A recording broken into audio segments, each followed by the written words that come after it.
Quiere decir que México, datos hasta diciembre del 2024, es el país con menos desempleo.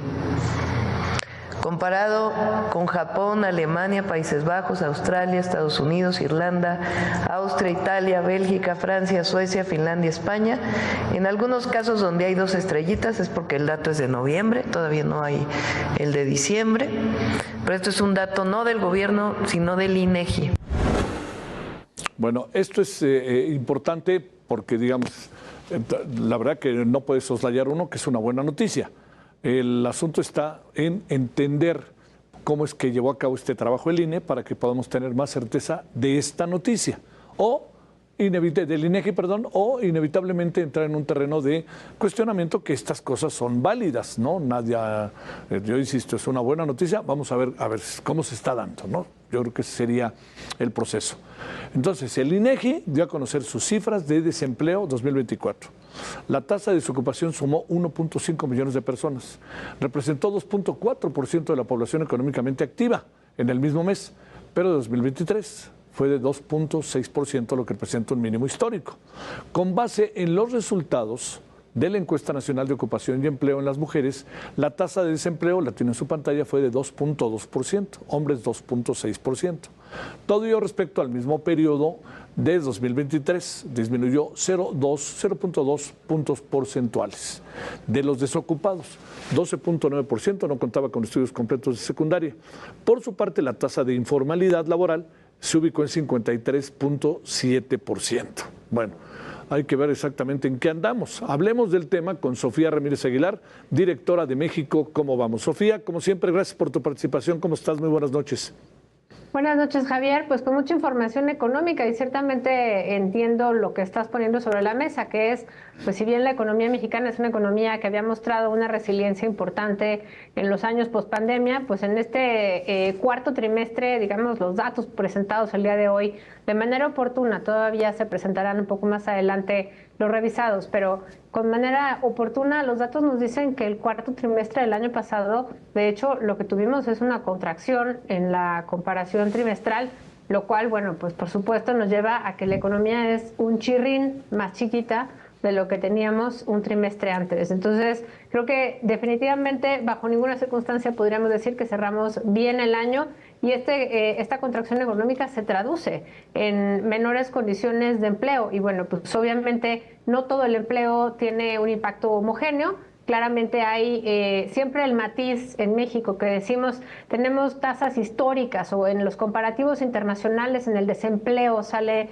México de manera muy bien en la foto. Bueno, claro, porque nuestra informalidad laboral, esa que está llena de chambitas, esa que es, pues me ocupo en economía de subsistencia, en lo que encuentro un trabajo, parece maquillar la cifra. Entonces, creo que hay que ser muy cuidadosos y también muy responsables al momento de interpretar las cifras. Y bueno, pues simplemente un apunte final, Javier, es que las industrias manufactureras, en lo que respecta a la revisión del PIB que se hizo el día de hoy, que se publicó el día de hoy, pues vemos que las actividades secundarias, que son construcción y manufacturas, presentan una contracción de 1.2 trimestral al cierre del año. Obviamente en la comparación anual pues ya no se ve tan mal porque simplemente se quedan básicamente el mismo tamaño con un crecimiento de 0.1% acumulado en todo el 2024.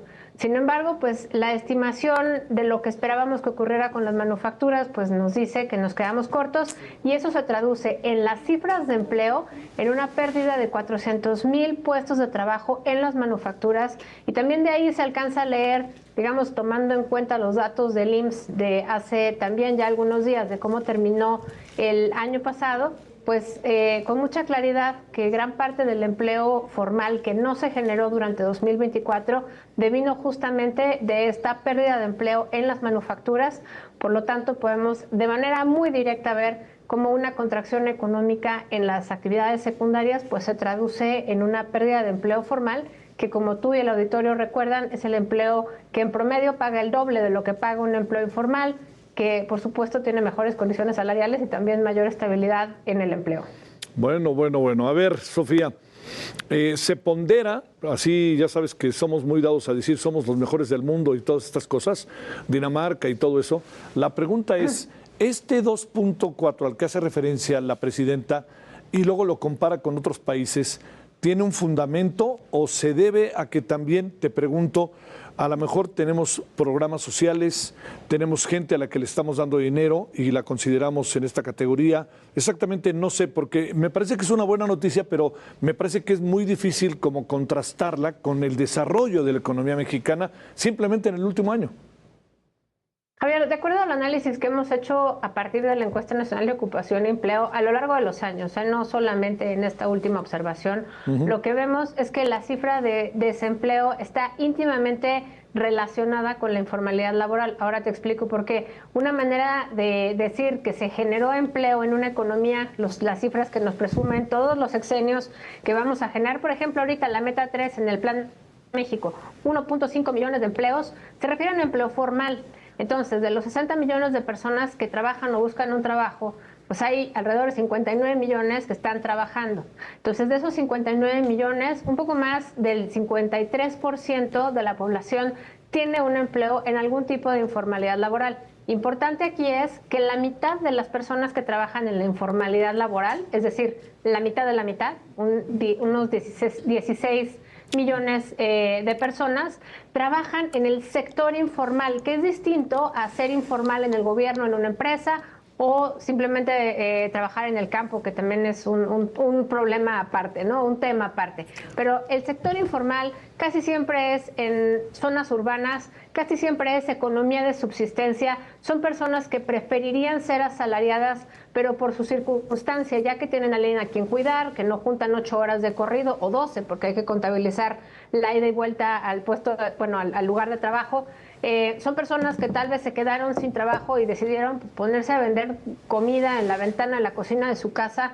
Estas economías de subsistencia podríamos decir que no son necesariamente emprendimientos, son eso, son gente que necesita trabajar y ante la necesidad hace cualquier malabar, se pone a vender chucherías en las calles, empieza a tener este espíritu pues simplemente de emprendimiento, pero que, insisto, si pudiera ser asalariado, muchas veces, en una gran mayoría, tomarían esa opción. Entonces, cuando hablamos de desempleo, prácticamente habría que revisar dentro de estos 16 millones de personas, que es, insisto, alrededor como del 28% de la población que trabaja, ¿cuántas de esas personas están contentas en su emprendimiento, entre comillas, en su unidad económica de subsistencia, en su actividad económica de subsistencia?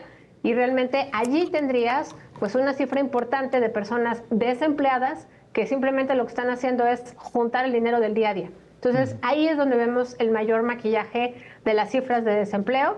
Y bueno, pues obviamente esto es un problema estructural de la economía mexicana y no se va a resolver si no tenemos crecimiento económico, que aunque no es la única medida que se tiene que tomar en cuenta, sin crecimiento, obviamente, pues no va a haber la certeza de que va a haber un pastel más grande y que obviamente la certeza jurídica en este momento, que no la tenemos ganada por las razones que Sergio López Ayllón planteaba ahorita muy adecuadamente, entre otras, la reforma al Poder Judicial, pues obviamente las inversiones llegan, como vimos en 2024, 24% del PIB es el que equivale a la inversión en México más o menos.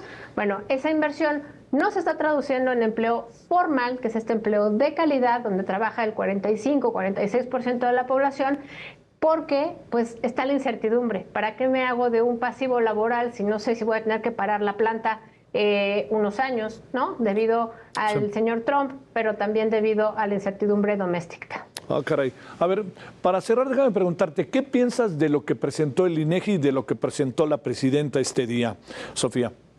Me parece que las cifras del INEGI no mientan, son series continuas desde principios de los años 2000, 2005 en concreto en el caso de la ENOE, donde la metodología está aprobada además por entes como la Organización Mundial del Trabajo. Esto no es simplemente una estadística de una encuesta que se hace de manera improvisada. Son hogares a los cuales se visita durante 4 meses de manera continua para entrevistar a la misma persona, de forma tal que además puedas hacer comparaciones en el tiempo.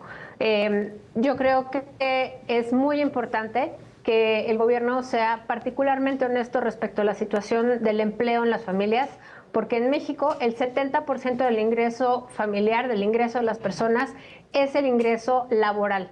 La calidad del empleo deriva de manera inmediata en la capacidad de consumo y, por supuesto, en el bienestar del hogar. Claro, ese es el gran asunto. Y nos sigue ganando la informalidad. Nos sigue ganando la informalidad. Va para abajo sorprendentemente a pesar de la contracción económica. Se mantiene en una trayectoria descendente. Tuvo un bache en el tercer trimestre, pero sí, sigue siendo 54%, unas cifras menos, 53.7% de la población que trabaja en algún tipo de informalidad. Nada más para cerrar, ya te iba a despedir, pero déjame más preguntarte, me quedé con la duda. Los países a los que hace referencia el INEGI, entiendo cada uno tiene su propia dinámica, pero son países también, muchos de ellos, que no tienen una alta informalidad, pregunto. Sin duda, me parece que también tiene que ver en la forma en la cual se hacen las mediciones, pero sí, mucho tiene que ver que en esos otros países de comparación la informalidad no ocupa un porcentaje tan grande de la participación laboral. Te mando un gran saludo, Sofía, gracias por tu tiempo. Un abrazo, hasta luego. Un abrazo para ti, hasta luego.